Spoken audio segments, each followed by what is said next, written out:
I think you once said, I think when you were on stage, that what happens in American college campuses takes maybe 5 years to hit UK college campuses. And I was wondering if you could maybe expand that, if I got that right, and also maybe speak a little bit about Turning Point UK and what is it like to go into a campus where the default is kind of this liberal or left view, and to try to have conservative conversations? What's that experience been like for you? Yeah, I did. You were quite right on that quote. I mean, I said, I think it was at Nottingham University when we were there, that what happens in American college campuses will eventually find its way onto UK college campuses. That is very true, because a lot of the debates which you see originating in UC Berkeley, and UCLA and places like that, eventually spread like kind of cancer. The progressive ideal is a cancerous one. It kills the host eventually. And I mean, that comes back to the point where I was saying about cancel culture. Eventually your career and everything and in your life will be canceled by the left if you do not sign up to their totalitarian ideals. It's parasitic. It grabs hold of anything which it can and will try and destroy it. And I mean, for example, at the university campuses in America, this whole pulling down of statues, became a real debate 10 years ago. It's now migrated to, I see that Oxford has decided to take down the statue of Cecil Rhodes.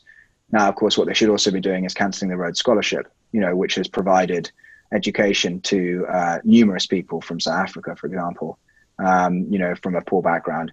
So, I mean, why just pull down the statue of him? Why not just cancel the whole thing? Anything to do with Cecil Rhodes, we should cancel.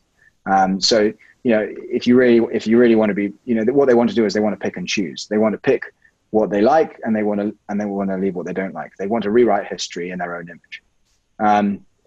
So that's one area where that kind of debate has clearly migrated.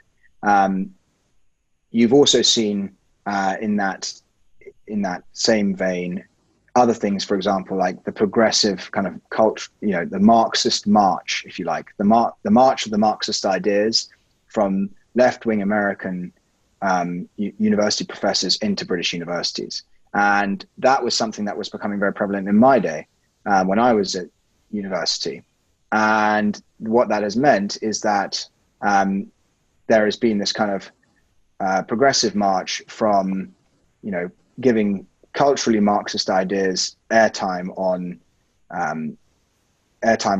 university campuses in Southern California, all the way through to now saying in university campuses in Britain, we need to have the whole debate around, like, for example, student loans has become hugely sort of partisan in the UK, and that's an absurd argument because we don't even pay anywhere near the same. We don't pay anywhere near the same amount in the university life in Britain, but of course in the US now this has become the topic. So now it's migrated into UK as well. And I mean, so you're seeing this kind of great march of progressivism from university campuses in the US, and eventually it will find its way onto UK campuses as well. And so as a result, what you've seen throughout this whole thing is that left-wing culturally Marxist ideas have found their way from American universities onto British campuses, and that's been hugely troublesome. And that worries me, and as a result, Turning Point UK obviously is a force for good in that area. And Turning Point UK is trying to take that debate onto university campuses in Britain, and has become a great voice for conservative values over there. And that gives me a lot of hope.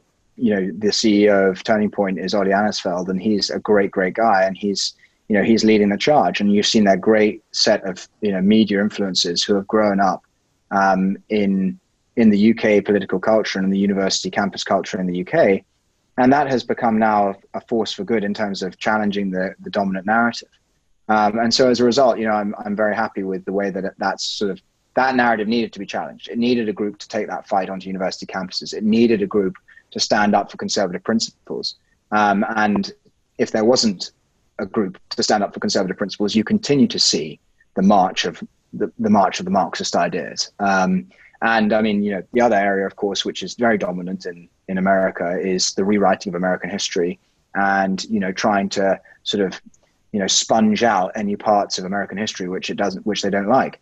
And that has now become the dominant theme in Britain. It's like, oh, well, we don't like Churchill's view on something, so we'll just expunge Churchill from history. We don't like the fact that, Britain had an empire, so we'll just expunge that from British history. And I mean, that kind of Western civics education has become so unpopular amongst the left that, trying to abolish it was something that they were doing 30 years ago. Well, it's made its way now into British campuses as well. And of course, now we're rewriting British history. Everything Britain ever has done is bad. We need to basically tell everyone that Britain is responsible for all the evils in the world. Challenging that narrative is enormously important and will become more important as that debate gets worse.